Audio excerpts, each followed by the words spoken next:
Yo, yo, yo. It is the Herb of the Day show. I'm your boy, Herb Man. Go tell somebody to tell somebody that we're on and popping with a brand new episode. Come in the building, release, and relax. And welcome.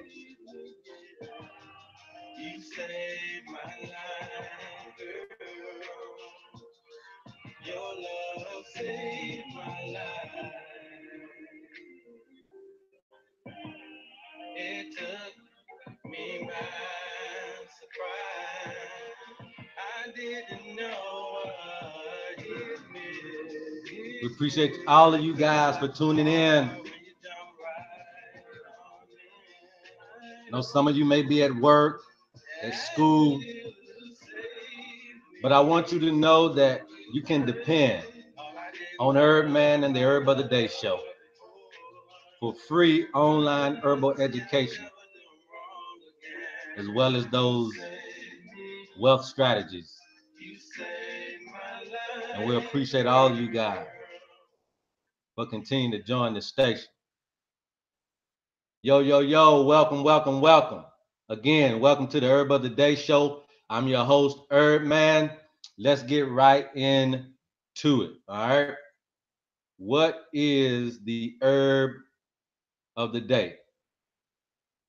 We have a fascinating herb of the day.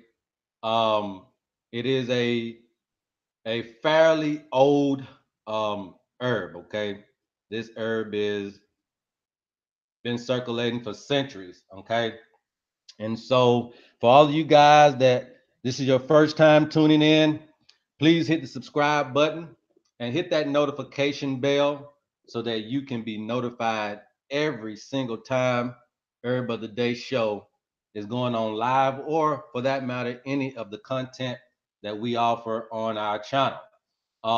And for all you guys that are my subscribers, we appreciate it. And we look forward to continue to grow more and more each day. Now, what is our herb of the day? Okay. Our herb of the day is birch. Okay. Birch or silver birch. And the origins of birch is that it's mostly grown in Europe and in Asia. Okay. This is again one of those temperate climate trees, and is also too a deciduous tree, which means that it does shed annually. But this particular tree grows up to about 10 to 25 meters. So this can grow very tall. And like I said, this has been used historically for all sorts of things. Okay. Now, birch European is the actual name. The common name that most of us may know birch by is silver birch. And if you didn't know, it's because of the silver-like complexion that the bark or the branches have. So that's a very unique texture about it. Now, the scientific name of birch is Betula alba. All right, Betula alba, and then you got a slew of different ways to say it in different languages, and the parts that are mostly used. Now, a lot of this tree is used for medicinal purposes. I mean, when you're talking about going back into history with this one, you can pretty much use the sap, you can use the bark, you can use the leaves. I mean, you can use the roots. I mean, there's a lot of different things that you can use on this tree. But specifically are the bark and the leaves. Now, some of the actions that birch have is that it does act as an astringent, okay? And we know an astringent herb to be one that constricts and contracts the tissues, okay? It also acts as a bitter, which means it's going to be good for the digestive system. It acts as a anti-inflammatory. So if we're dealing with pains of sort, this could be very good for inflammation.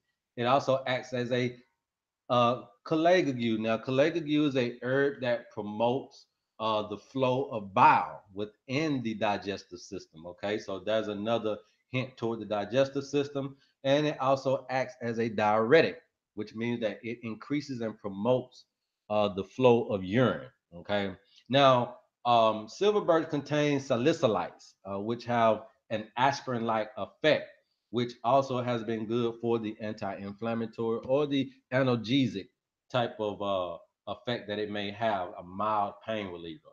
Okay, and the young leaves, if you can get the young leaves while they're young, it increases the flow of urine, which also is the reason why it is a diuretic. Now, this herb has been popular in Scandinavia and in some of the northern Europe and Britain type of areas. So you can definitely find it there. Now, birch means a tree whose bark is used for writing on.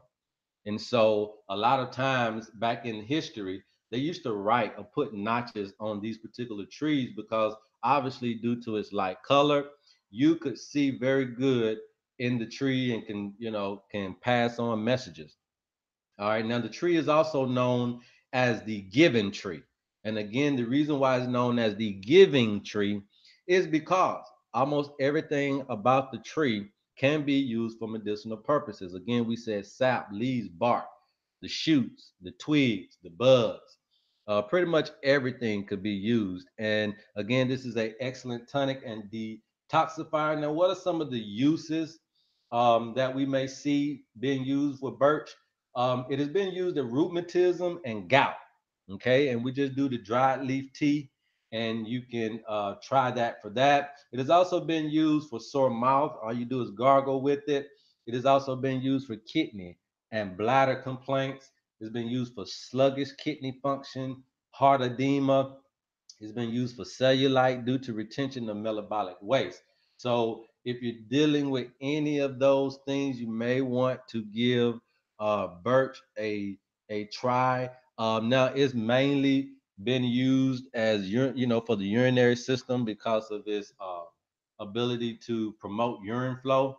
And a lot of times when you're doing, in this particular case for birch, um, it it allows uric acid to be released, especially if you are dealing with excessive uric acid. Then birch may be something you may want to look into. All right, it definitely has those particular attributes to it. Now, some of the recommended ways to prepare or to use the birch is tea form. And we love the tea format. And so here we got 1 teaspoon of dried leaves to 1 cup of boiling water. We'll allow it to infuse, okay, especially when you're dealing with the dried leaves. All you need to do is allow it to infuse. You don't have to decoct unless it's root or bark, okay? So in this particular case, we'll allow it to infuse for 15 minutes. We strain it and then we drink it 3 times a day if we're dealing with any of those issues. Now, if you're dealing with methyl salicylate, well, of course, you can use this particular herb as a remedy for rheumatism, okay? And you have to use the twigs for this. All right, you get the twigs, and then you can use them. And it also uses for birch essential oil. Now, the birch essential oil is probably the preferred way in this particular situation that I would recommend somebody using it for. But I mean, again, you do your research and you can kind of figure out what you want to do and why and how you want to do it. Again, birch is a very, very aesthetically beautiful tree. Okay, because of the white bark, you can pretty much tell it from a lot of different other plants or trees. You can see the ridges on the leaves here that are unique to the birch tree, um, and so that's kind of how you can tell what birch tree is good for. Now, birch tree has been used for a lot more things than what we just read about. But I will allow you guys to do your research on this so you can understand birch for yourself. Because depending on what you're dealing with, you can use birch. I mean, it has been useful for skin elasticity. Like I said, urinary tracts, kidney stones. You can even use this as a decoction for baldness, It has been used to treat insomnia. It has been used to cure cramps and wounds. Um, it's been used as a blood thinner for heart ailments or to cure heart ailments. Again, it's very good for digestive system, diarrhea, dysentery. Uh, it's been used for intestinal worms, cystitis. I mean, the list goes on and on and on about this herb. But what is most effective for is gout, okay, and uric acid. And the reason why is because of its diuretic function. Okay, it allows the uh, the increasing of blood, I mean of urine flow through the kidneys. And what happens is you release a lot of excessive uric acid through the urine that way. So if you're dealing with gout, if you're dealing with excessive uric acid, hey, this may definitely be a herb that you want to look more carefully into, talk to your physician about it. I wouldn't suggest taking this if you're pregnant. Again, a lot of the herbs, I would not suggest you taking it if you're pregnant.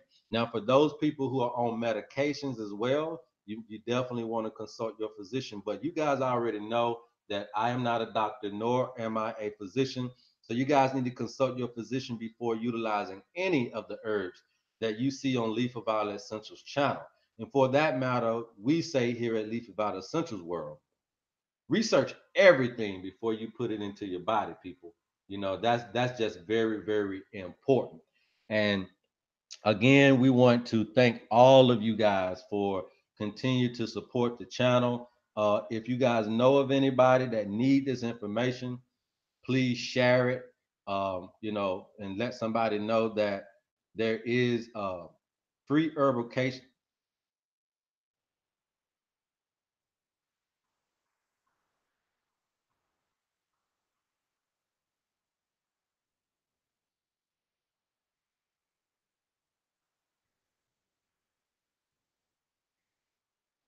Can you guys see me?